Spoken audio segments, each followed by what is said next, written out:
Aujourd'hui, je vais vous conter l'histoire d'un homme pas comme les autres.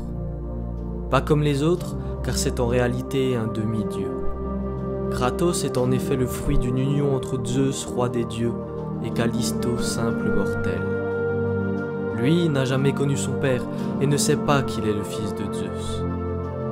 Après ces quelques informations primordiales, voici son histoire. Une fois adulte, Kratos était de loin le plus grand des capitaines spartiates. Il dirigeait une armée de milliers d'hommes et n'avait jamais perdu aucune bataille. Son armée était terrifiante tout comme lui. Fils d'un dieu sans le savoir, il était donc doté d'une force hors du commun qui bien sûr joua en sa faveur lors des confrontations. Jusque-là invaincu, Kratos se présentait face à une armée de barbares. Mais cette fois-ci, les ennemis étaient beaucoup plus nombreux et plus forts que lui. Le combat ayant commencé, l'armée du demi-dieu se faisait anéantir. Un par un, les soldats tombèrent sur le champ de bataille. Il allait donc être vaincu pour la première fois. Au bout de quelques temps, Kratos se retrouva à genoux devant le chef des barbares qui allait lui donner le coup de grâce. L'ennemi leva son arme, mais avant qu'il ne s'exécute, Kratos implora le dieu de la guerre de le sauver et il s'écria « Arès, détruis mes ennemis et ma vie est à toi ». Le dieu de la guerre entendit ces paroles et descendit du mont Olympe.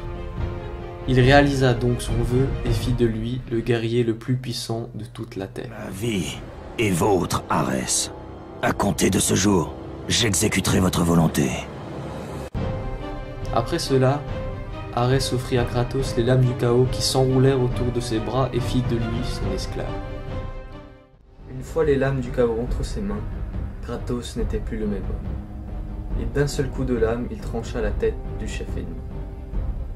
Arès, lui, tenut sa promesse et anéantit toute l'armée des barbares.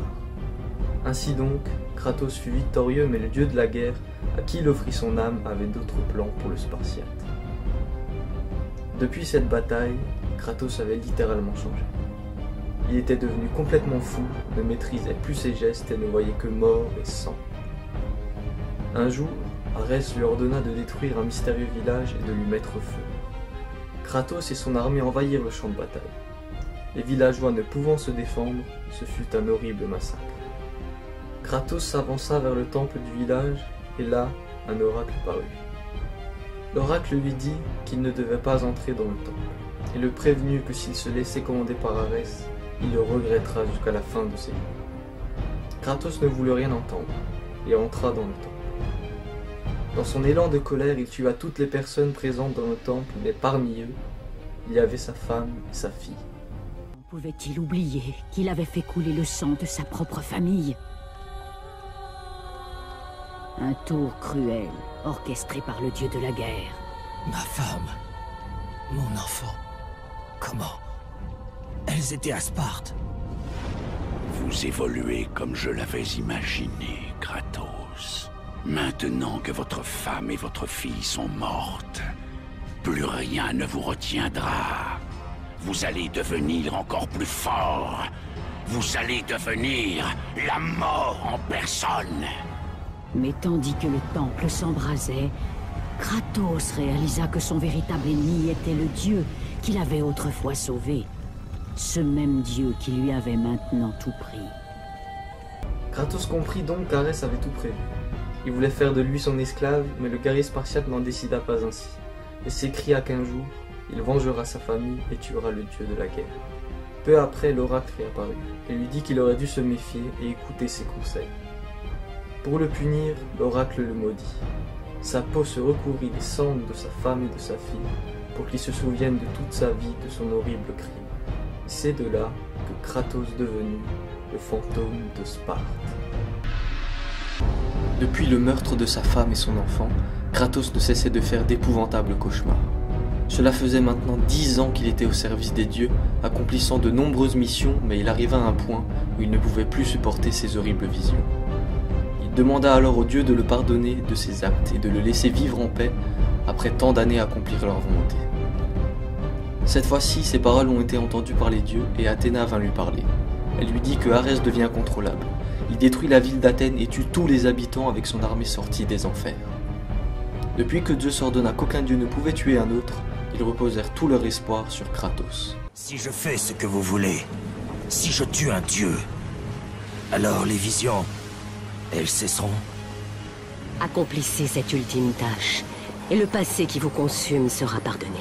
Suite à cette discussion, le Spartiate se rendit au temple d'Athéna pour récupérer les pouvoirs promis par chacun des dieux. Je vous offre les âmes d'Hadès en personne. Les âmes des morts. Prenez cette âme, Kratos. Exploitez sa puissance et utilisez-la pour vaincre vos ennemis. Là, un nouvel oracle apparut et lui montra la marche à suivre pour tuer le dieu de la guerre. Seule votre force brute ne sera pas suffisante pour détruire Arès.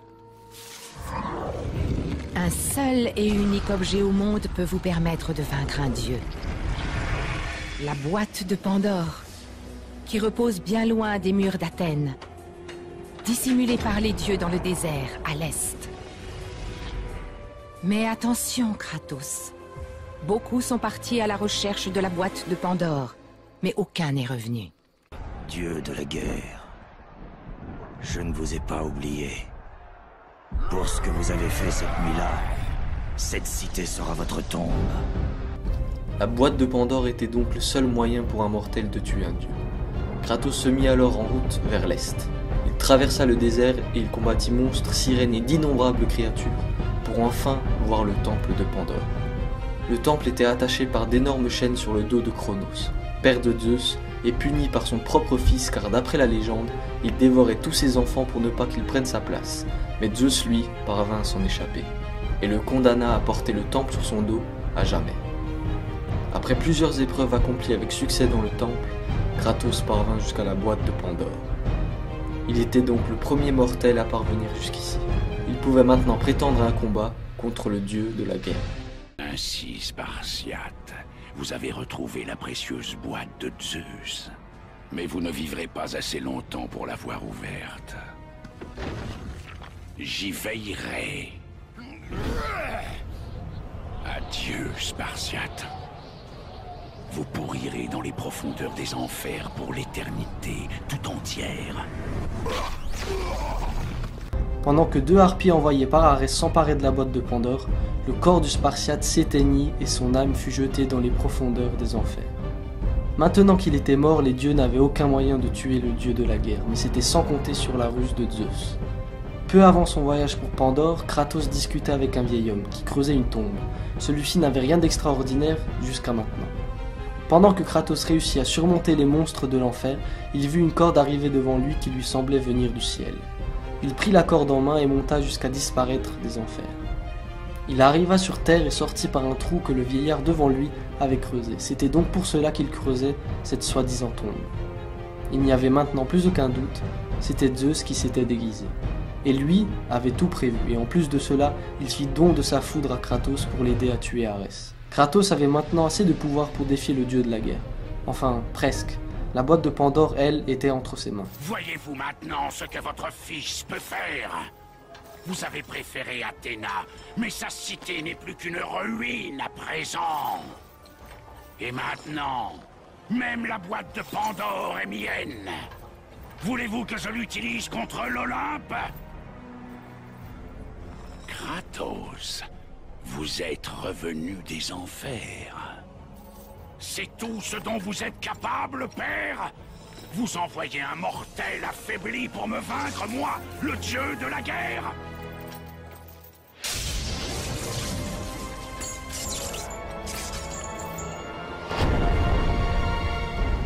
Kratos jeta la foudre de Zeus et réussit à s'emparer de la boîte. Il pouvait maintenant défier le dieu de la guerre. Une fois celle-ci ouverte, Kratos grandit de plus en plus jusqu'à obtenir la taille d'un dieu. Vous n'êtes toujours qu'un simple mortel, aussi faible que le jour où vous m'avez supplié de vous sauver la vie. Je ne suis plus le même homme désormais. Le monstre que vous avez créé est revenu pour vous tuer. Vous n'avez aucune idée de ce qu'est vraiment un monstre, Kratos. Arès fit sortir 6 énormes épées enflammées de son dos, giclant de sang. Maintenant, le combat pouvait commencer. Après un début difficile pour Kratos, le dieu de la guerre ouvrit une spirale pour l'envoyer dans le monde des ténèbres. Kratos lutta mais l'attraction était beaucoup trop forte. Il se retrouva donc coincé avec ses cauchemars Arès pensait ainsi se débarrasser de lui, mais Kratos tint bon. Le dieu de la guerre décida ensuite de le priver de ses lames du chaos et ainsi l'empêcher d'utiliser les pouvoirs qu'il lui avait donnés le jour où Kratos lui a confié son âme. Une fois désarmé, Arès le ramena sur terre pour lui administrer le coup de grâce, mais c'était sans compter sur l'ultime cadeau des dieux qui leur montra la lame d'Athéna. Kratos évita le coup d'Arès et s'empara de l'épée, et après une bataille acharnée, il renversa Arès et enfin le transperça de bout en bout.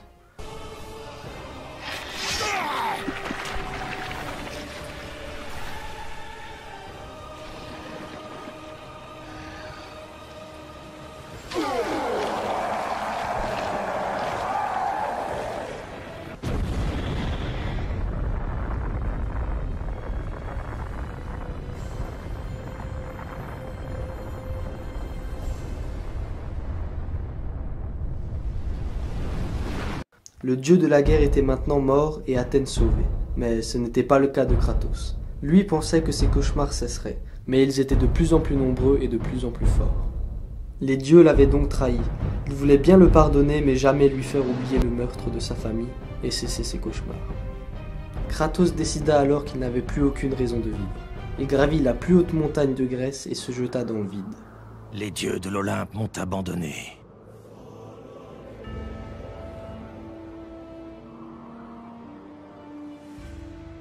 Il n'y a plus d'espoir. Et Kratos se jeta de la plus haute de toutes les montagnes de la Grèce.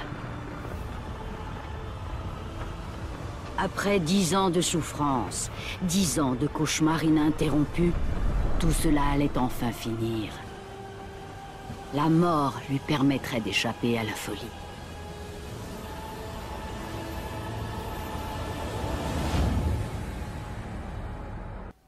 Il pensait donc mourir, mais les dieux avaient d'autres plans pour lui.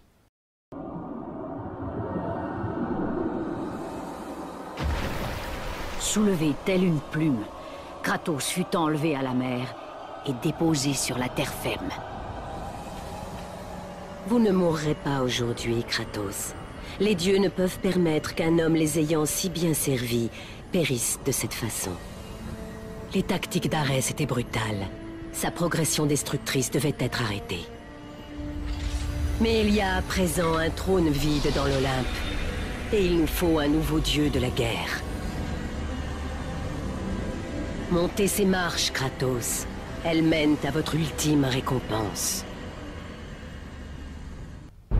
Et depuis ce jour, à chaque fois que des hommes se battent, ils sont surveillés de très près par l'homme qui un jour tua un dieu et devenu à sa place le dieu de la guerre.